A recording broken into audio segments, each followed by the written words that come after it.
This video is for the beginners who do not have any understanding about HTTP. So in this video we are going to cover some fundamentals of HTTP to have a very good quick start on developing the server-side web-based applications. So this could be a good HTTP reference exclusively if you would like to start ASP.NET MVC.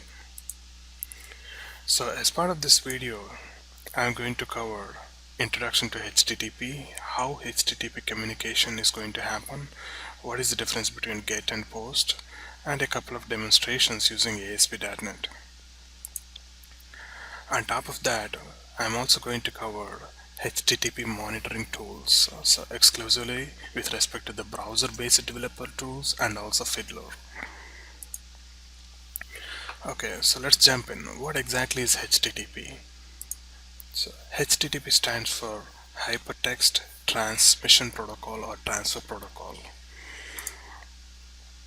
What exactly do you mean by hypertext? So first of all, this is very similar to normal text, but it has been structured in such a way that it will be having references or links to other parts of the text. If you are familiar with the Wikipedia, you can see any article in the Wikipedia will have certain references or links to other articles at the same time. So if you'd like to have such kind of text to be developed, you will be calling that one as hypertext, which means text with special features. And those features could be displaying images, styled, and even linking to other documents or the other hypertext files and so on.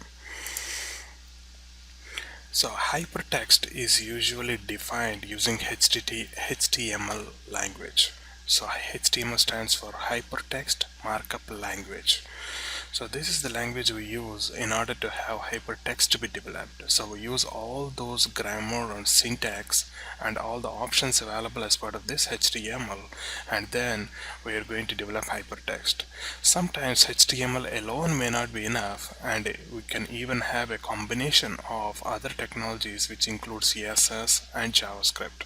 So usually with respect to the latest developments, you can see HTML5 plus CSS3 and JavaScript together can give you the best hypertext you could ever develop, so which means essentially a web page.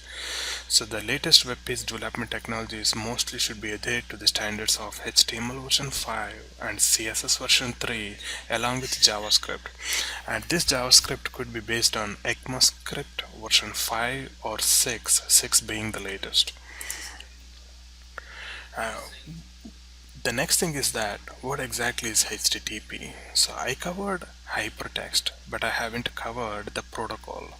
First of all, a protocol is nothing but a set of rules and regulations. Especially it has got its own set of principles, so we need to have those rules to be followed in order to accomplish certain tasks and pass through that protocol. So a protocol means definitely rules.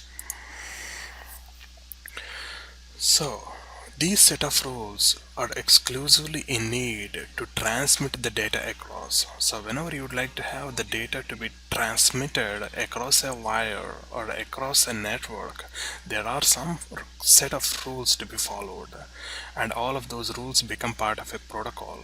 And HTTP is no difference. HTTP is nothing but a protocol which explains certain set of rules in order to have any kind of data to be transmitted across the wire. And in this case, whenever I say data to be transmitted, most of the time the transmission of transmission of data across HTTP happens between servers and clients. So if you have a server, which essentially could be called as a web server, so any kind of web server will be hosting a set of web pages. So which means this server essentially will be hosting a website, and that particular website can have multiple web pages, and you are going to request any of those web pages from that particular website by mostly using a browser, and the browser could be called as a client. A client means the consumer. So this particular browser can be thought of as a client which actually requests some information from the web server, and the web server will be returning that information back to the client. So that client most of the time will be happening in the form of a browser, and it could be also applications too. But for now, let us stick to the model like any browser is a client, and the browser communicates with the web server in order to fetch some information, and web server returns that information back to the browser. So in order to have this kind of request and that kind of response to be transmitted across the wire or across the internet, certain rules need to be followed, and all of those rules are going to be defined as part of HTTP protocol. And discussion of HTML, CSS and JavaScript is just beyond the scope of this particular module. So you can find more information at these particular places for learning more about HTML, CSS and JavaScript. Forgot to mention, this particular HTTP, whatever I'm talking about, is really a part of existing TCP/IP protocol. So which means this is the parent protocol. This is also called as a network protocol. So this particular protocol internally will have HTTP. So essentially we can say HTTP is a child protocol of TCP/IP, which essentially behind the scenes works with the TCP/IP protocol. And again, I am not going to cover TCP/IP in this. Our concentration will be completely with respect to HTTP as part of this module. Next, let us think more about HTTP communication. So now that we have some understanding about HTTP, which is nothing but a set of rules, what happens during the communication or how the communication happens? So let us see. Imagine I have a web server. So a web server, as I meant, this is a particular server which will be hosting multiple websites, one or more websites. So each of the websites will have multiple web pages, and the client can actually access any of those web pages from any of the websites by directly going to the respective web server. So as I mentioned, a web server can have multiple websites hosted in it. And now I may have a client. So in this case, I am considering a client as a browser, and it could be an application or a mobile app or anything else. But for now, let us consider we are working with a browser, and now browser is considered as a client, and the web server will be continuously listening for the requests. So the job of a web server is to listen for any kind of requests from the client, from any client for that matter. So the only thing it does is it continuously listens for requests. And imagine now a request has been sent from the client to the server. So which means that particular client, whenever it needs some information, is going to get in touch with the web server and passes a request. And now this particular web server will be actually forwarding that request to the respective website based on whatever the URL the client or the browser has sent. So if that particular browser sends any URL which is trying to fetch some information from website 1, the whole request will be forwarded to website 1. So as I mentioned, accepts the request and redirects or forwards that particular request to the respective website. Now the client will be simply waiting for this particular web server to return back with some information. So this client now will be waiting for the response from the web server, as because it has already forwarded a web request. And now website is going to process the data. So the request has been the request has been sent to the website, and now website will be doing its own process to complete that request. That could be fetching from the database, or fetching from text file, or doing some other process, and so on.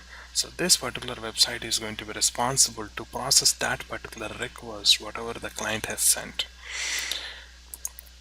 And once that particular processing has been done, the result is returned back through the web server back to the client. Now you can see the website process data which has been complete, and the next step is web server receives a reply. So the web server receives a reply from the website, and it is going to be the responsibility of the web server to actually send that information back to the client.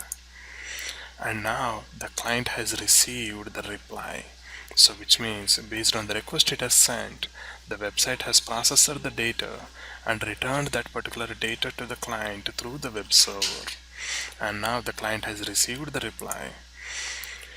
And once it has received the reply, that particular reply is going to be shown in the form of a web page, or we can say displays results on the client surface. So this is the very basic understanding on how the communication happens between a client and a web server using HTTP protocol. So this is just an overview in general.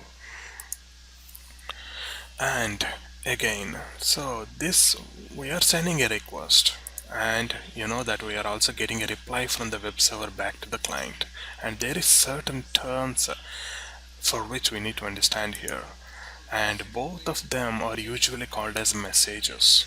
So the message which is actually being passed from the client to the web server is usually called as request message, and a particular message which is being sent back from the web server to the client is usually called as response message. So the communication always is going to happen in the form of messages in between a browser or a client and the web server.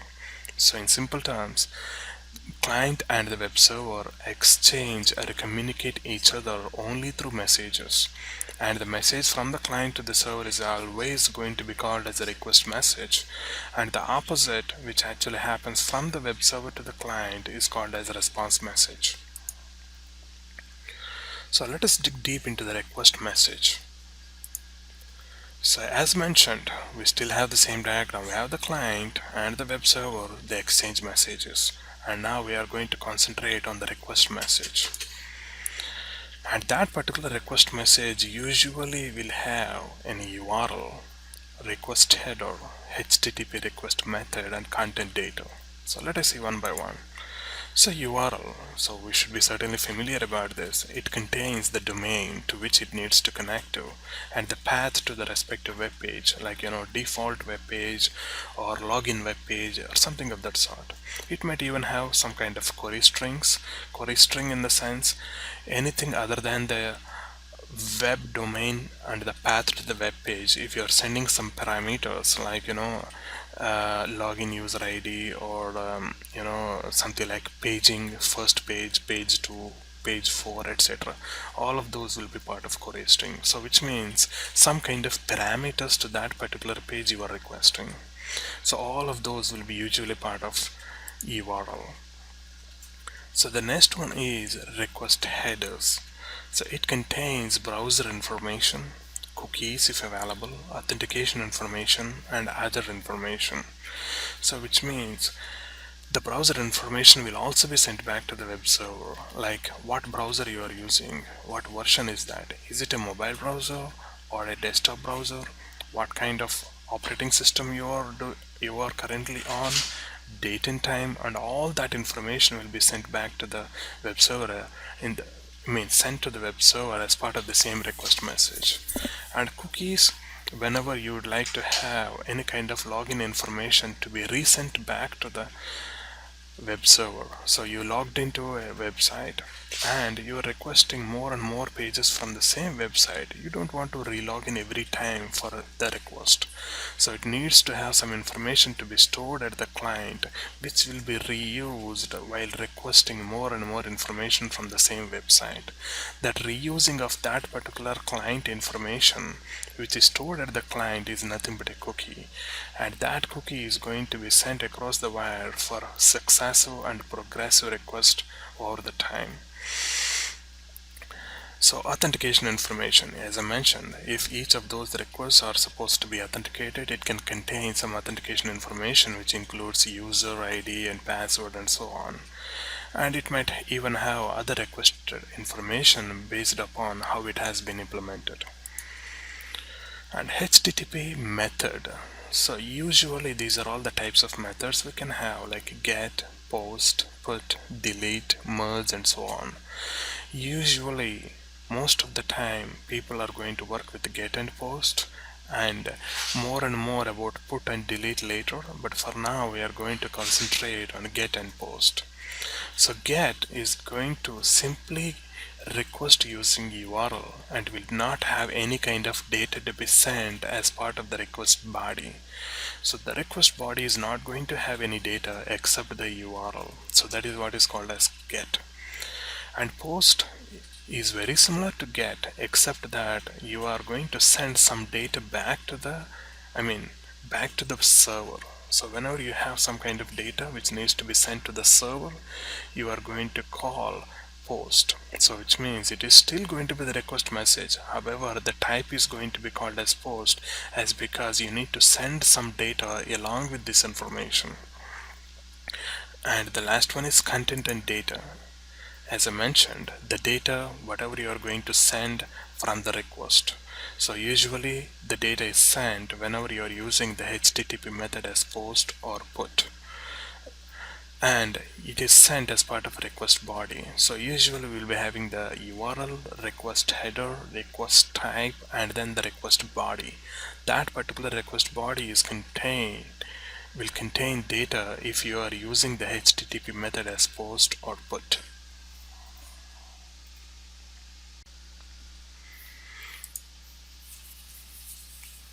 Next comes response.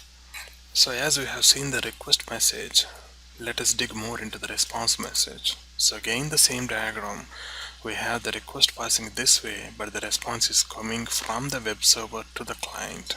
So we are going to concentrate on the response message now. So the response message again contains two parts in general, the headers and the data. The headers again can contain the HTTP response code, cookies, type, size, etc.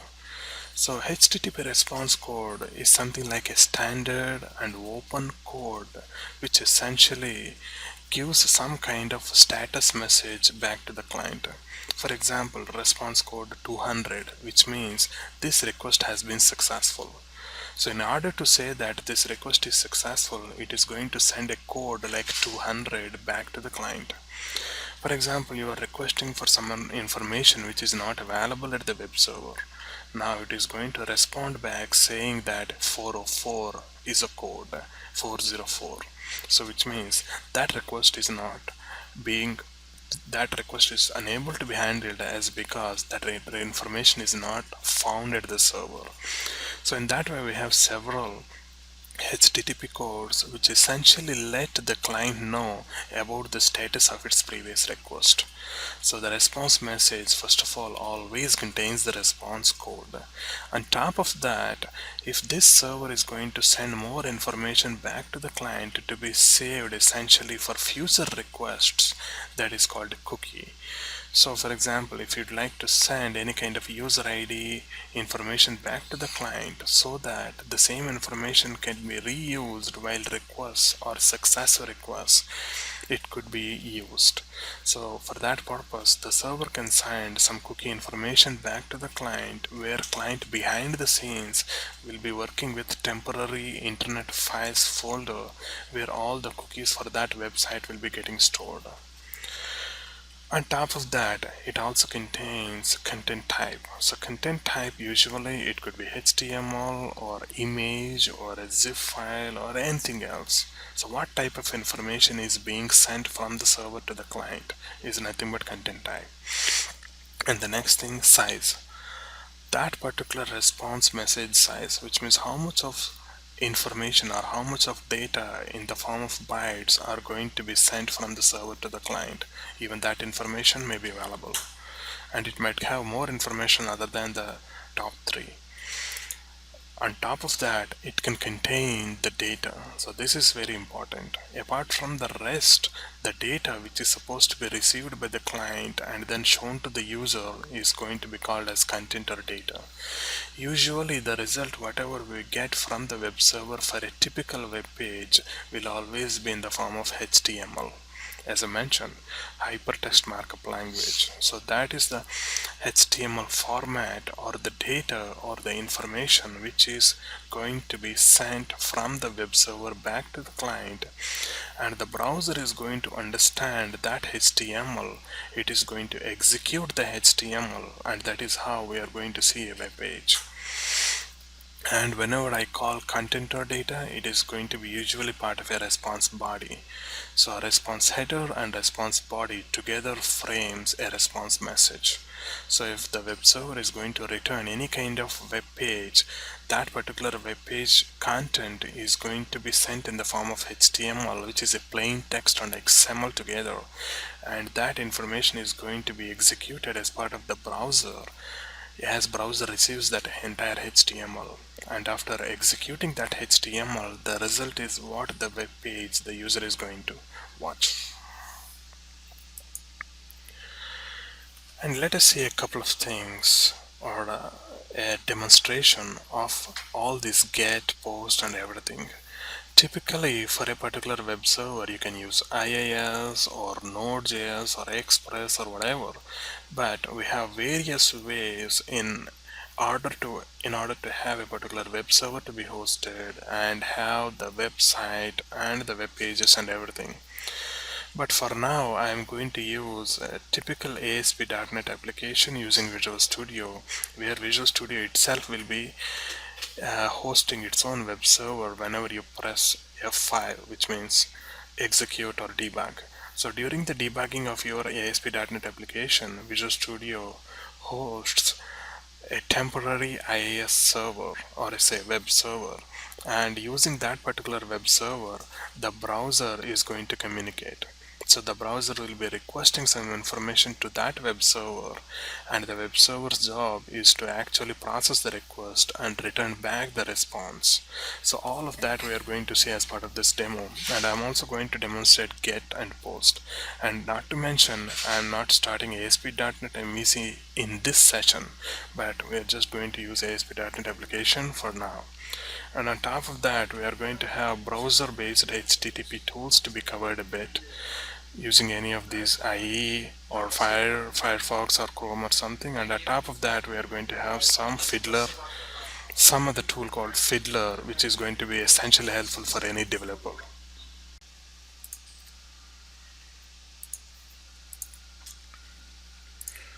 So this is Visual Studio Community 2013. So I'm going to create a new project. In this case, I am going for a Visual Studio project and a web-based project called ASP.NET Web Application. I can select my own folder, whatever you would like to have, and this is going to be the project name, and this is going to be the solution name. So in this case, I can say first project, and I can say this one as first solution. So you can type in anything, whatever you would like to have. Click OK. And now it is going to ask me whether I would like to go for web forms based ASP.NET application or MVC or web API or others. But for now, I would like to go for empty, so that I can provide my own information or my own pages in whatever the way I want it, and may ensure that web forms is checked in for now, as because I would like to use web forms based DLLs to be used with this empty folder, which means empty template. If I select empty template, no styles or no default web pages will be added. Everything will be added on my own. If we select anything else, some default templates with some bootstrap and jQuery and other stuff will be automatically added. So for now, I go with empty, no template, and web forms based DLLs and the technologies to be added by default as part of the project. And if you need any unit test project, you can just switch it on. For now, I am not going to do that. Let's click OK.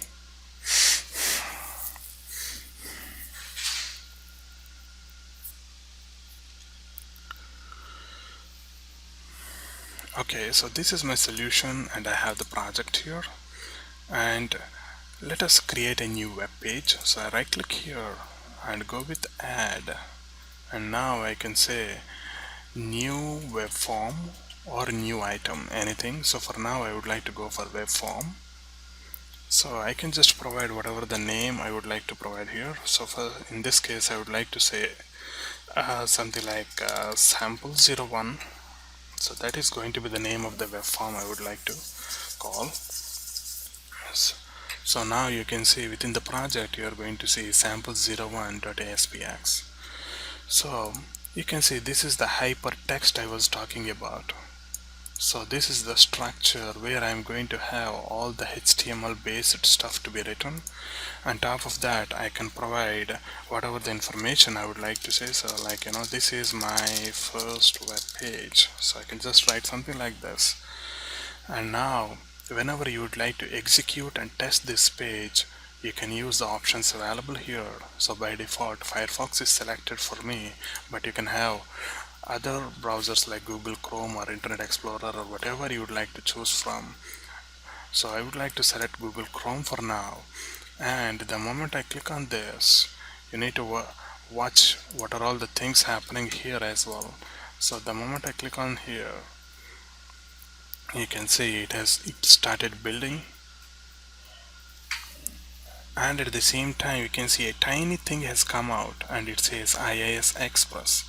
So which means a web server has been kicked in, and if you click on that, if you right click on that, you can see that particular web server currently hosted my website at this location. So whatever the web page I developed, that entire website has been hosted right here temporarily. So in future you can move it to any other web server and then make it public. But for now, as this is development environment, Visual Studio is smart enough that it needs to actually kick in a web server, instantiate it, and then deploy our website at certain location and expose the port number so that we can actually access something from there. And if you switch back to the browser, you can see it is being using the same port number whatever is available as part of IIS Express. So you can see 49355 here, the same thing is being used here. So essentially the browser is actually requesting the web page sample01.aspx which has been hosted at this web server. So and now you can see this is the output I got, which is nothing but the response I received from the web server. And you can see this is nothing but whatever I typed in earlier, and that is what is being responded back. Imagine I would like to make this much more fashionable, so which means more structured, more informational, with some kind of what I say emphasis on first. For example, I would like to make it strong or italic or whatever. You can make all of that. So you can stop it for now, the debugging information, and now I can say something like strong. So which means what I'm saying is that I would like to have the name first to be in bold and web page. So I would like to say the page in italic. So let me execute it again.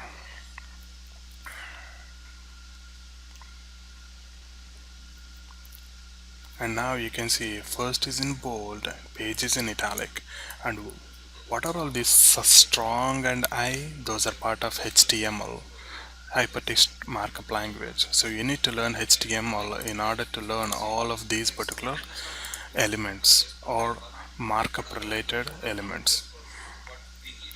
So now that we have this, let us see what is get here. I didn't see any get information, I could not see any request information, and I could not see any response information. But in my previous slides I mentioned you're going to see request, response, messages going through the server, getting back to the client, and so on. So all that information you can really troubleshoot or view using developer tools. So the developer tools from Chrome perspective, you can always get them using this, and you can say more tools, and then you can say developer tools. So the moment you say that, you are going to see all the developer tools right here. So the other easiest way, just press F12 on your keyboard and you are going to see all the tools right in there.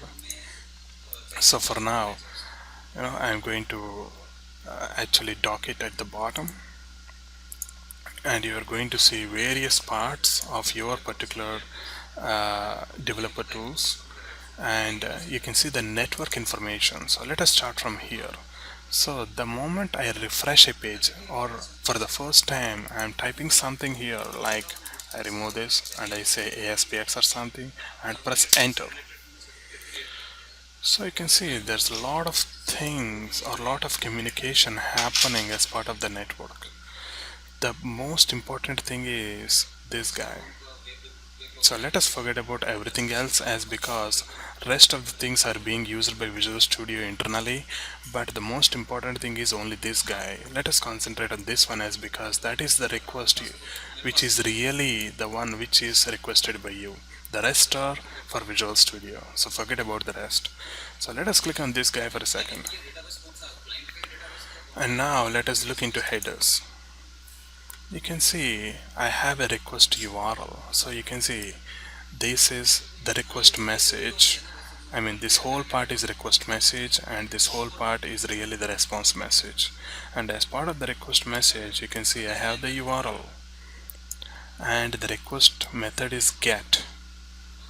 And in response, the response code I was talking about is 200, which means the server said yes, everything is fine, the request is successful, and I'm here, it is what I'm sending the response. That is the status code it is going to send in. And as part of the response, you can see it is saying, like, the content type, it is going to send the text which will be in the form of HTML, the length or the size of the data it is going to send, which is 790 something, and what is the server and all the respective information, and more about the request message is going to be available here. So which means it says, like, currently I'm using this kind of a browser, and at the same time all the respective information, like what kind of language I'm using as part of the browser and the respective information. So all that request information will be sent to the server, and in return, as part of the response, the server is going to send the status code and all the response information back. So the more information, or exactly the response what it is getting, the response body is not available here. It is just only the headers. The response body can be seen here. So you can see the server has actually returned this information back. So this is what, in general, this whole thing is exactly what the browser has sent to our, sorry, the server has sent to our browser. So our browser has received this entire information from the server, and now our browser has executed this or interpreted each of these particular tags, and finally I could see the web page in this fashion. So it is not just this one alone. For example, let me clear everything first, so even before going anywhere else. So this is the one you can use to clear all the network related requests here. Let us type in something like yahoo.com. Okay, and now you can see it has really got plenty of requests, and really lot. And you can see all of this information and the status code and what type of information it is sending, from where, how much size, how much time this one really took for the request, and so on. All that information, so all of this stuff is really sent from the server to the client, and all of that information is actually available through the developer tools in order to show what's going on. So the same kind of information you can also see from Firefox. So let me open Firefox for a second. So I have a tool called Firebug installed, and currently it is deactivated, but let me execute my particular application using Firefox, and just press F5 or click on that in order to show me the Firefox here. And now I have it here. So let me press F12, and the moment I press F12, you can see it has actually opened Firebug.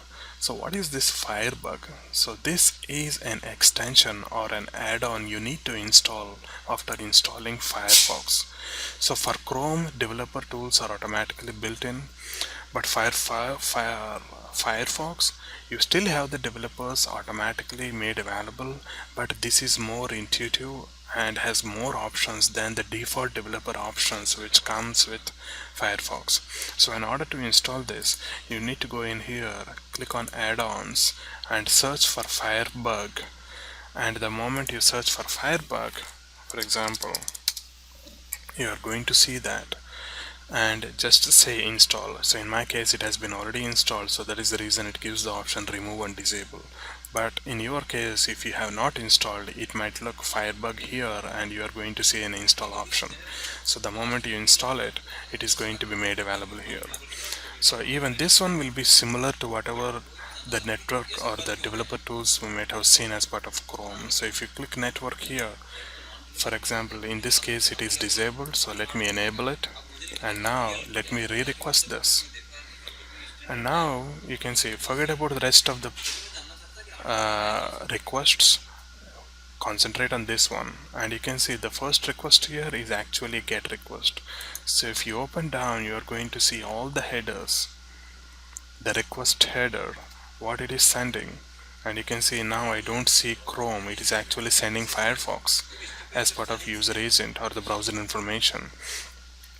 And this is the URL. Where is the URL? Okay, the URL itself is this guy. In this case, you can see it has put in all that stuff right at the top. So all the request information is going to be made available here, and the response information is here. You can see response headers, like what type of information it is sending back, how much is the content, and so on.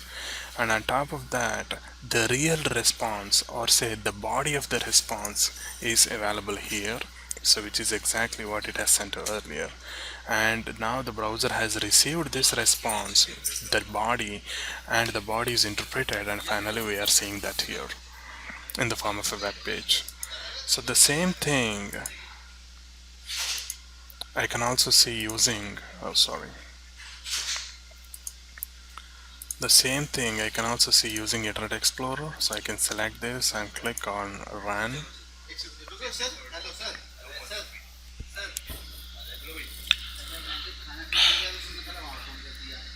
Now you can see you have sample 01, and you can also get F12, and the moment you press F12 there, you are going to see all of the information in the form of what we have seen earlier, and it can even have all the respective debugging options, so you can just play around with this one too. Okay, now let us jump into Fiddler. So let me close everything whatever I have here, and for now I switch back to Chrome. And now in order to install Fiddler first, so let me give some information on where to install Fiddler. So you type in FIDDLER, and this is the first thing you have, the Fiddler from Telerik. You go in here, you click on that, and you can say free download, and the moment you say free download, it is going to give you the options like which version you can install. As long as you have Visual Studio 2010 or above, you are already having .NET Framework 4, so you better go with this one. But if you don't have that kind of version, so probably you can go with this option, but again you should have .NET Framework already installed. Most of it by now should have been already on your machine. So you can use either of these two options, and that essentially gives you the Fiddler to be installed on your machine. So once it is installed, which is as simple as installing WinZip, it is very simple. So after installing Fiddler, you are going to see that particular Fiddler to be made available as part of this, and the moment you click on that, it is going to bring up Fiddler.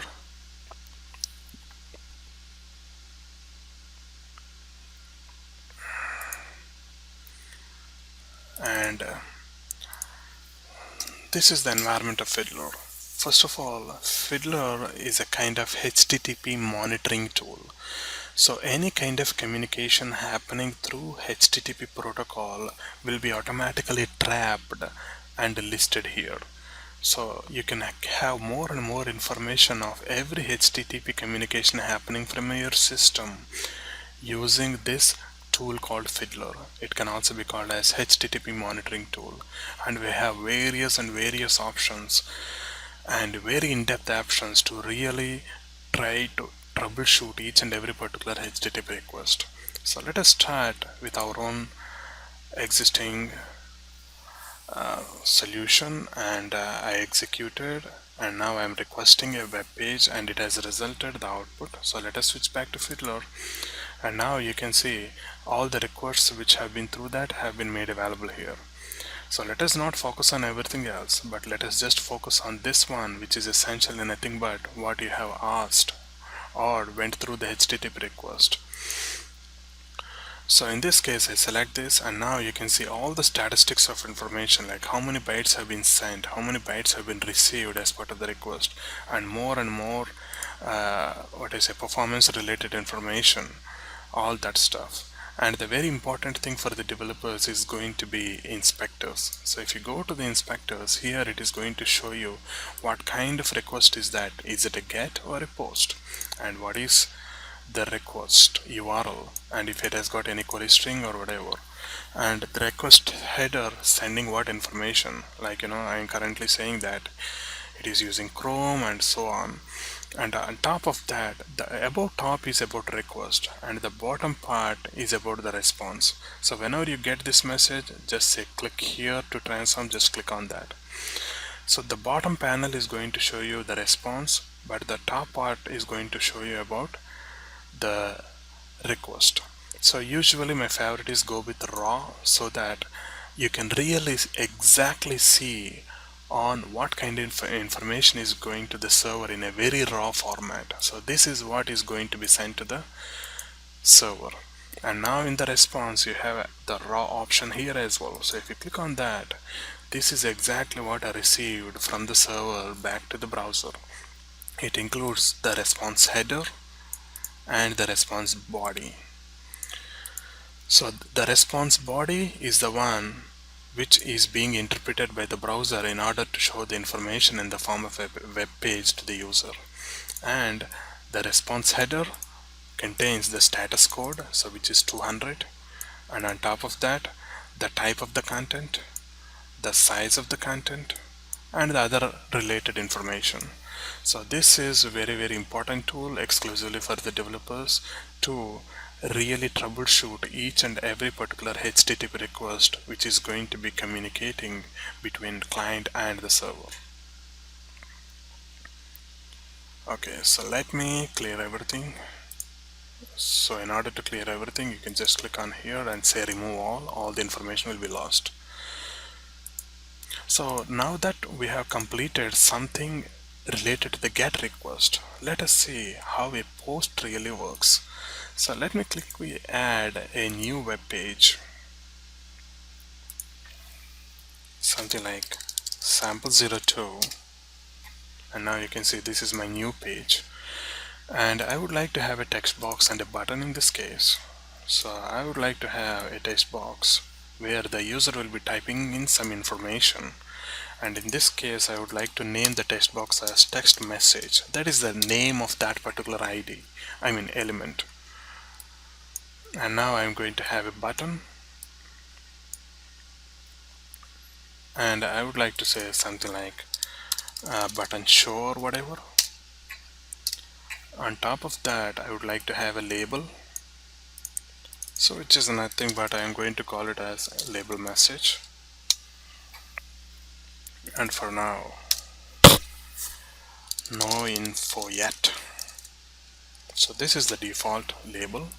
So if you switch back to the design, you can see how the web page is supposed to be looking whenever you fetch from the web server. So I'm going to have a text box, I'm going to have a button, and then a label. So if I wanted to have this button to be made in the next line, so for now I just wanted to give something like br tag, so that you can see the button is going to be made on the next line. Sorry, this is supposed to be button show, that is the ID, and in this case I just wanted to put the caption as show so that you can see I have a show here, I have the text box and I have the label.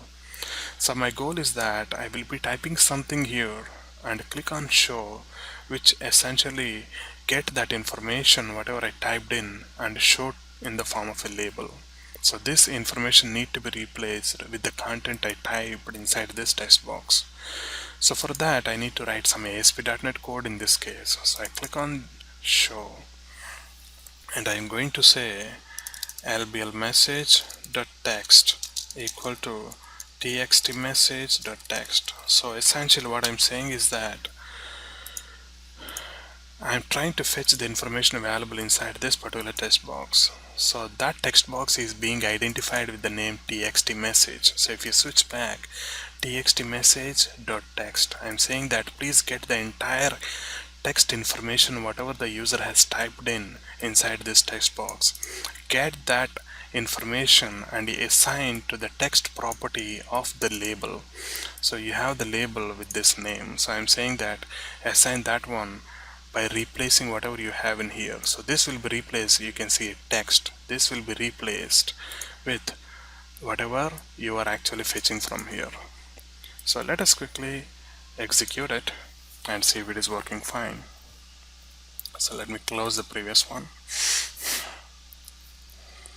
So this is the default information what I could see, and now I would like to say hello world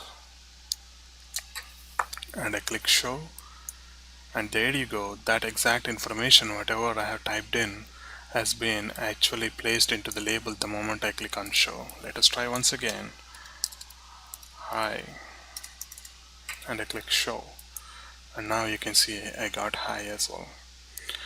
Okay, so let us start from the beginning and observe what are all the get requests and what are all the post requests happening as part of this simple application. So let me open the developer tools for a second, and now let us start from the very beginning. Now I type everything here and press enter, and this is treated as the first request to the server. The moment you type in enter here, it is treated as the first request to the server, which means that will be refreshed as if it is a first request to that particular web page. And now you can see sample02.aspx request. Forget about rest of the 4, we don't need to concentrate on this. Let us concentrate on this one alone. So let me open that, and you are going to see what kind of response we are getting out of it. And you could also see like how it has transformed our particular text box and the button and the label. So all the ASP.NET controls have been clearly modified and sent back in the form of pure HTML elements. So that is pretty important to know. Anyway, so let me refresh that once again, and let me click on that, and I get the response. And now you can see I have the label, which is no info yet, you can see that, and I have the text box and the show button and everything. So I have the get request happening. So let me clear everything here and also observe the same thing from the Fiddler as well. So again I clear everything, I refresh it, which is a get request. I click on here, let us go through the headers. You can see it is a get request and it is 200. So let us go to Fiddler, click on here, and let us go to raw and click on here if it is asking for something, and make sure it is raw as well. It is a get request as well, and I have sample02, and I have all this information from the server along with the status code 200. So just for clarity, let us remove everything else except the first one, which is get. Now let us switch back to the browser and type in some information, hello, and click show. So let me clear everything, or let us not clear, let me click show. Okay, and now you can see this is treated as a new request, and at the same time let us click on this guy and see what's going on. So this is our request, and the first important thing, it is a post. It is not get anymore, it is a post. So which means a post request has been made to the server, and the URL is same, and the server responded with 200, which is successful. and on top of that the response headers, we have all of that stuff. And request headers, this is something important we should have. And as part of the request body, you can see we are actually sending the information to the server. So we are saying that txt message, which is nothing but the text box, is actually sending the information hello to the server. So as part of the post method, we are going to have some kind of data which needs to be sent to the server, and that data is request body, and that request body is exactly what we are seeing here. So in this case it is sending the text box and even the button. Let us not concentrate on button, but let us concentrate on the text box. So the text box identified with the txt message is currently having a value of hello with a couple of dots, and this entire information is going to reach the server. And once the server has processed it, it is going to send back the response. And the response body, you can see I have the label with a different value called hello. So this is the response I received from the server back. So let us switch back to the Fiddler and see what's going on. So as I said, let us not worry about rest. So this is the second request. This is the first request. You can see it is type get. Let us click on here. You can see it is type post. And the get, the same URL. Instead of get, in the second request, I'm actually having it as post. And let me click on that for more understanding. And on top of that, you're going to see all of the information, whatever is going to be sent to the server. And let us see if there is anything special. Okay, and now you can see somewhere the text message and how it is really being sent from here to here. So txt message, so this is the text box ID, and I have the message which is going to be sent to the server as part of the request. And inside the response you can see I have hello. But if you switch back to the previous one and go to the response and see in here, you can see the label is actually no info yet. But in the second request, which is a post, the response has given something different. So this whole thing is being interpreted and given in a different way. So let us do it again. So in this case, I would like to say hijack and click show. And now you can see I have hijack in the label. So if you switch back to the response here, you can see I have hijack in the label, and from the request headers and the request body, you can see the request is actually sending this information. And if you switch back to Fiddler and concentrate on the third request, you can see this is still post. Post means you are sending some information to the server. And what kind of information you are sending? You are sending this whole thing. This whole thing is the header and this is the body. And as part of the body, you can see now you are actually sending txt message. Hold on. Txt message hijack. So this is exactly what you are sending to the server. And now the server has responded with this response message, which includes the response header and the response body. And now the response body is having hijack. So that completes our introduction to HTTP communication, along with get and post kind of methods, the information on how the browser is sending to the server the request message, which contains request header, request body, and how the server is sending back the information to the client in the form of a response message, which includes response header and response body. The response body in all of the cases we have seen now is actually working in the form of HTML with the updated content based on the information posted by the user.